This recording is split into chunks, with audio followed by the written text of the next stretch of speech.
Est-ce que c'est la plus forte? Est-ce que cette liste-là est plus forte que la liste de 2018?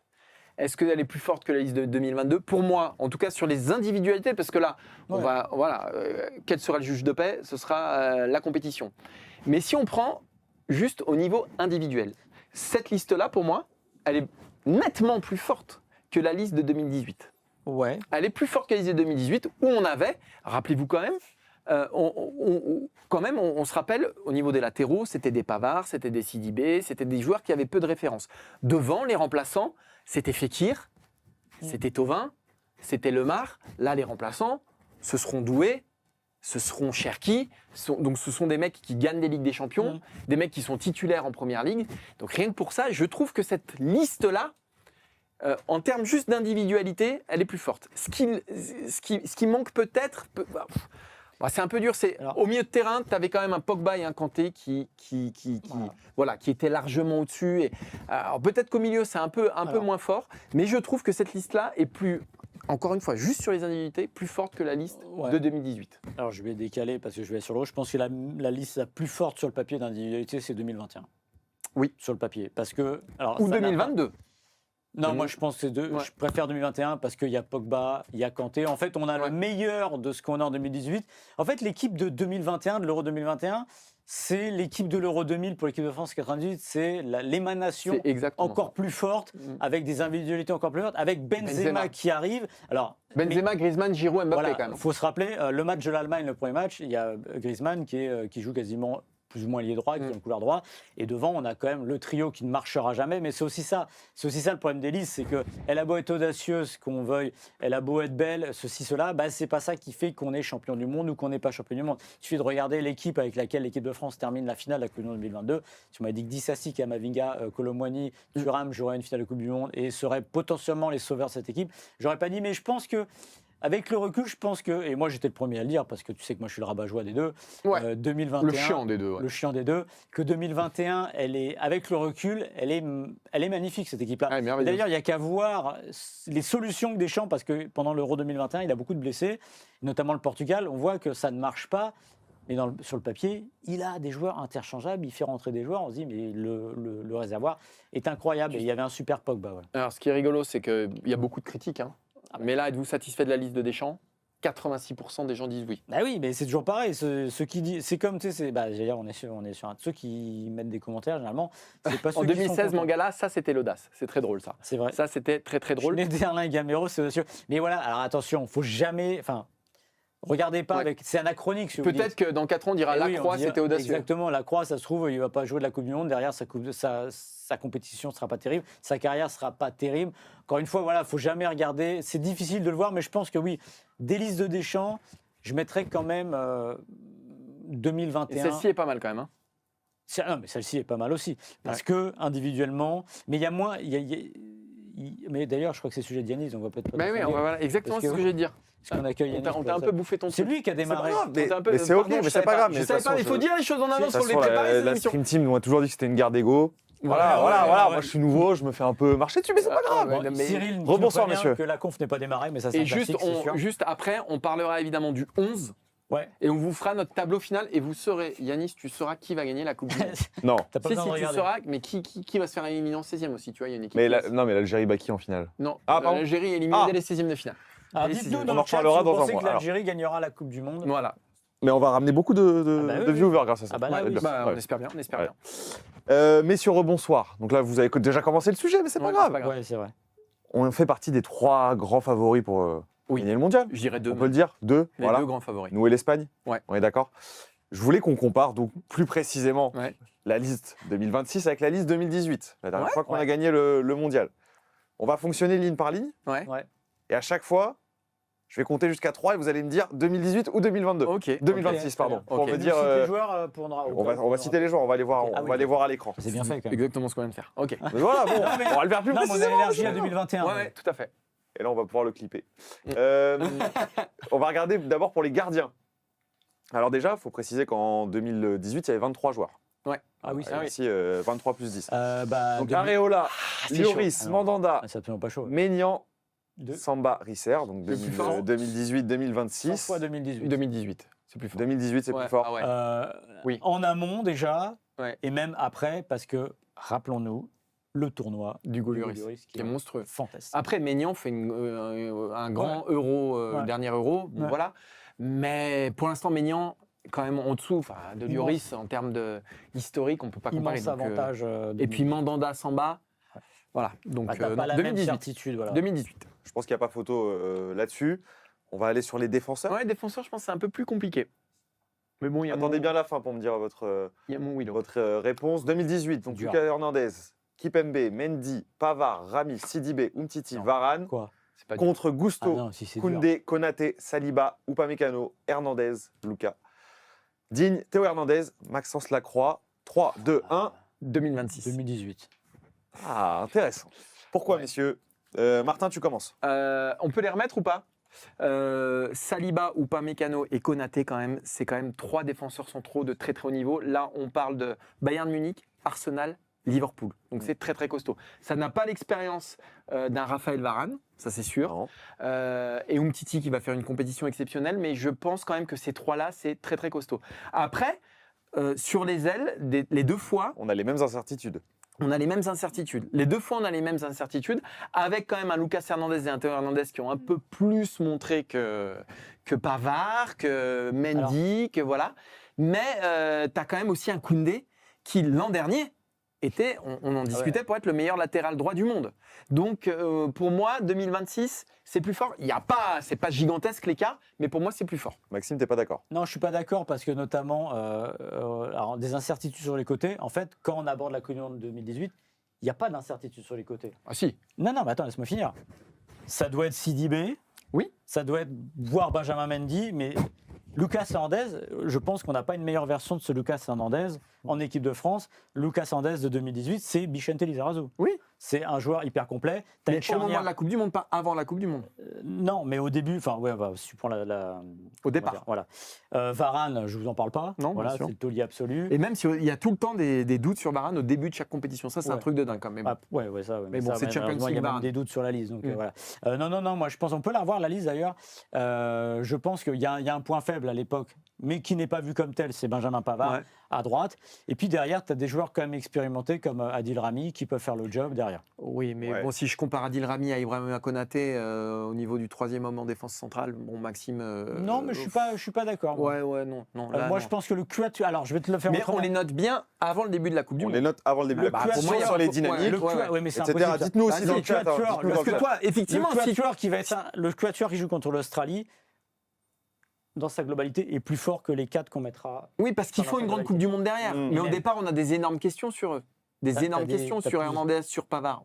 Au début de la Coupe du Monde. Elles sont énormes. Elles ne sont pas si énormes qu'aujourd'hui sur le côté gauche, par exemple. Ouais, je sais pas. Mais en tout cas, Koundé, il a répondu à plus de choses. Moi, bon, donc là, il a répondu à plein de choses, mais là, tu veux mettre Zahir Emery à sa place. Oui, on peut mettre Zahir Emery aussi, oui. Qui n'est pas dans les défenseurs. Je pense qu'on va pas vous mettre d'accord, un point partout. Voilà. Donc 2018, 2 points pour le moment. 2026, 1 point. Mais ça va on va regarder les milieux. Les milieux. Alors, 2018, Kanté, Matuidi, Nzonzi. Nzonzi surprise à l'époque. Pogba, Tolisso. 2026, Rabiot, Tchouaméni, Kanté, Zahir Emery, Koné. 3, 2, 1. 2018. Mais je suis pas sûr parce que là, si on part du principe d'avant 2018. Moi, je ne suis pas certain que je vais avoir ce Pogba-là. C'est le Pogba de l'Australie, c'est un Pogba fantastique parce qu'il n'y a plus les fioritures. Avant la Coupe, c'est pareil. Mais rien que pour le Kanté de 2016-2018. Déjà, Kanté, on sait. Kanté, on sait en 2016. Kanté, on sait. Kanté, on sait. Pogba, on n'est pas sûr. Et si tu prends tous ces mecs-là, même le Kanté d'aujourd'hui, il n'y a pas meilleur. Pogba, on n'est pas sûr. Pogba, on n'est pas sûr. Mais Tchouaméni aujourd'hui.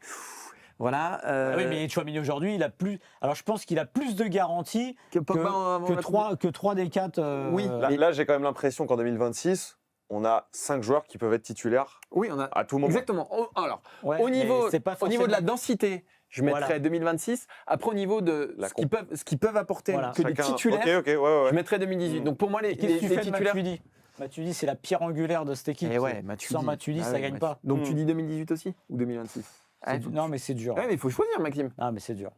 Il faut choisir. En fait, la question, c'est quel milieu de terrain tu préférerais avoir? Il nous embête. Non, mais Et je m'en fous, tu nous choisis. Moi, je choisis 2018 d'avoir ce qui s'est passé dans le contexte. Moi, je prends Kanté Matuidi de 2018. J'ai l'impression que pour gagner un mondial, Maxime, tu nous fais comprendre que 2018, c'est plus... les 2018. On peut partir sur 2018. Voilà, les attaquants. Bah ouais, bon. Mais là, ouais. Bah après, il y a Griezmann. On va voir. Intéressant, c'est intéressant parce que les milieux. Il y en a 100 fois plus. Non, mais c'est très intéressant. 2018, Dembélé, Fekir, Giroud, Griezmann, Lemar, Mbappé, Thauvin. 2026, Mbappé, Dembélé, Olise, Doué, Barcola, Thuram, Cherki, Akliouche, Mateta. 2026. Messieurs, 3, 2, 1. 2026. Moi, je reste fidèle à 2018. Non, mais Griezmann, il sort d'un euro, meilleur buteur à 6 buts. Giroud plante but sur but. Oui. Non, franchement, c'est. De l'autre côté, t'as quand même un ballon d'or. Mbappé qui est en train. T'as un ballon d'or. La force de frappe est. Oui. Ouais. Okay. Attends, t'as donc Olise. Oui. T'as un ballon d'or dont tu sais pas exactement. Donc là, t'as 3 mecs qui potentiellement peuvent se disputer le ballon d'or en 2026. Ouais, ok, super. Non, mais potentiellement. Oui, mais bien sûr. Oui, mais c'est ça qu'on veut savoir. Non, mais je te dis sur les individualités. Après, t'as le meneur de jeu de Manchester City. Super. T'as 2 mecs qui sont champions, 3 mecs qui sont champions d'Europe, Doué, Barcola, Dembélé. Donc t'as un ballon d'or, t'as l'attaquant du Real Madrid. Oui, bah tu l'as aussi de l'autre côté. Hein. Sa version était pas mal aussi à 18. Oui, c'est vrai. Moi j'ai l'impression que aujourd'hui on a aussi pas mal de joueurs qui peuvent jouer à des postes différents. Oui, on peut amener une plus grosse densité. Mais je le répète. Et puis Thomas Lemar qui est dramatique depuis ce moment-là. Ah oui, ça c'est sûr. Thauvin qui fait une Coupe du Monde à 9 minutes. Fekir qui n'apporte rien. Dembélé qui fait une Coupe du Monde affreuse aussi. Enfin affreuse, je suis méchant, mais qui n'apporte rien. Là où on peut pas être d'accord, c'est que... 2026 100 fois là par contre. C'est que le problème... c'est qu'une Coupe du Monde, ça se gagne pas à 9 attaquants, c'est ça le problème. Il faut en avoir 3. Oui, mais Maxime, t'as pas compris le principe du jeu. Mais je m'en fous. Moi, c'est ma décision. Non, mais... Moi, alors, tu préfères avoir quoi en attaque? Tu préfères avoir Giroud, Griezmann, Mbappé ou je sais pas, Mbappé, Olise et qui tu veux derrière? Je sais pas. Là, quand il dit ça, c'est qui sait que j'ai raison. Non, franchement, je sais pas. Non, moi, je préfère avoir ces 3 là. Je suis désolé, voilà, c'est comme ça. Avant, ok.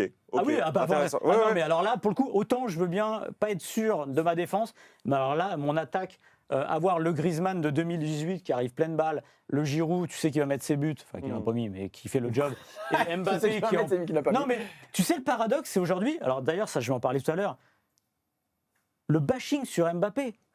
C'est-à-dire que là, le Mbappé de 2018 arrive avec le vent dans le dos, tout le monde est content. Et pourquoi? Oui, parce qu'il y a un statut, parce que Real Madrid, parce que voilà, mais voilà.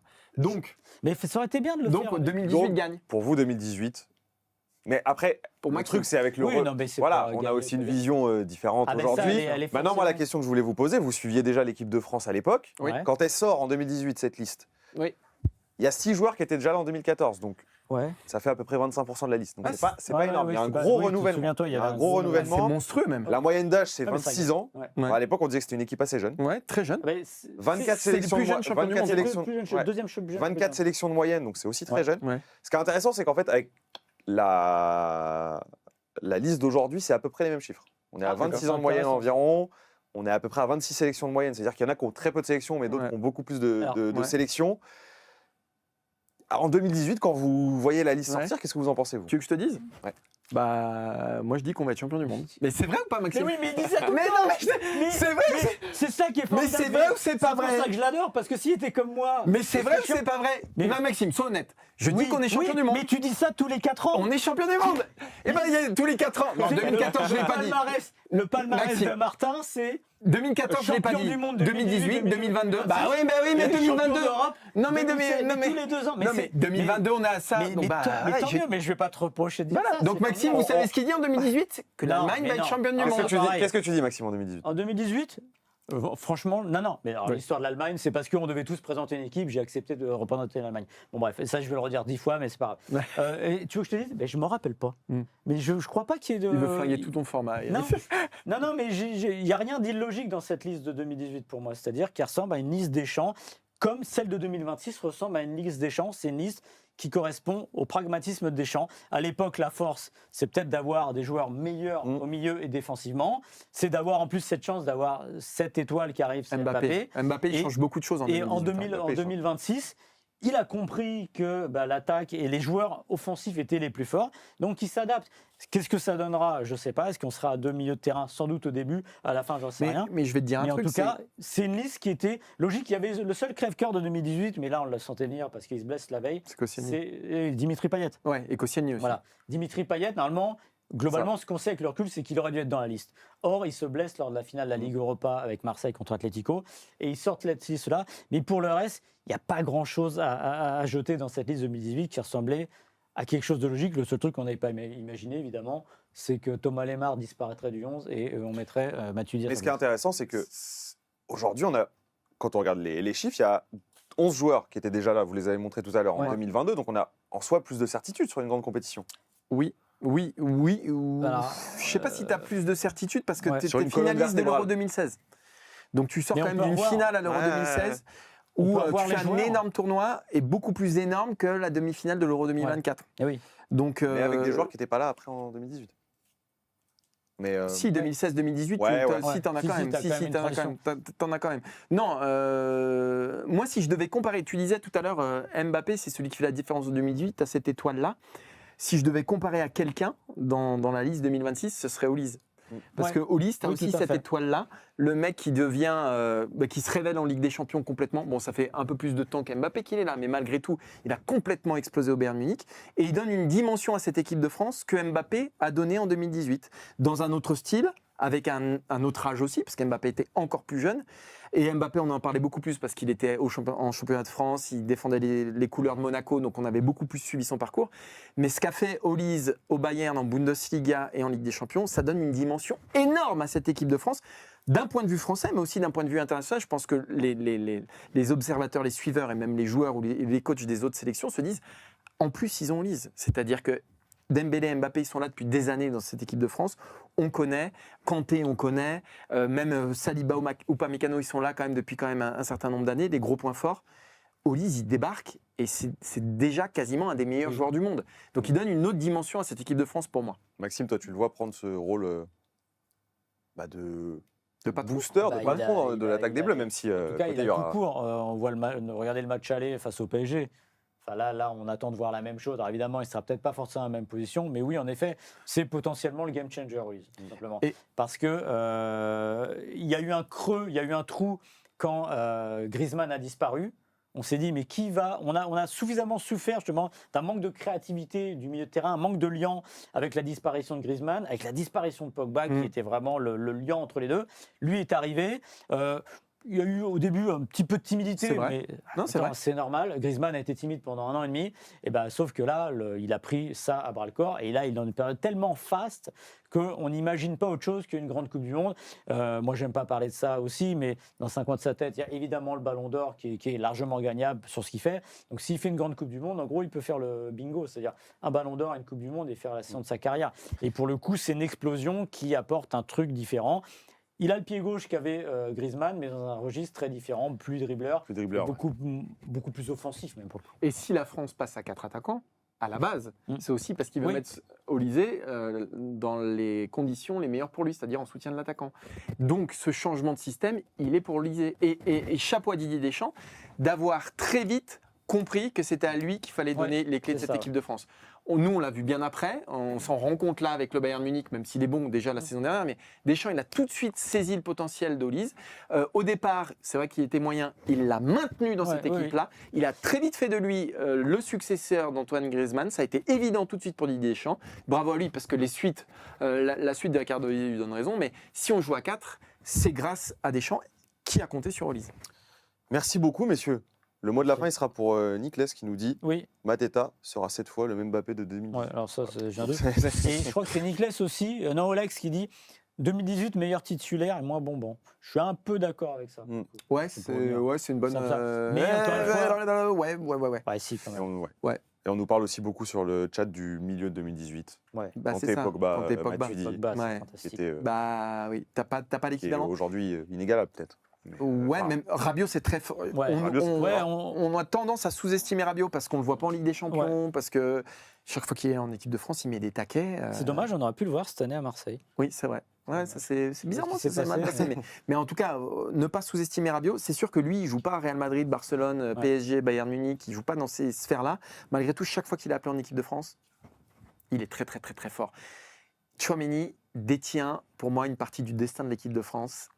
Et j'espère qu'on aura une bonne version de Tchouaméni. Voilà. En fait, Tchouaméni, il a peut-être pas l'ampleur du talent de Pogba, mais il a des qualités intrinsèques qui ressemblent à ce que peut faire Pogba. Sauf qu'on ne lui demande pas du tout les mêmes choses. Oui, mais justement, c'est que si tu le mets à 2 avec Kanté, il sait allonger le jeu, il sait frapper de loin. Finalement, il a des qualités qui sont proches. Le problème, c'est d'arriver à développer le Oui, mais le problème, c'est qu'on ne lui demande plus du tout ça dans cette équipe de France-là. Oui, mais qui prennent le pouvoir, au moins qu'il y aille. Ouais, mais Tchouaméni, c'est une de tes interrogations. En fait, un moment...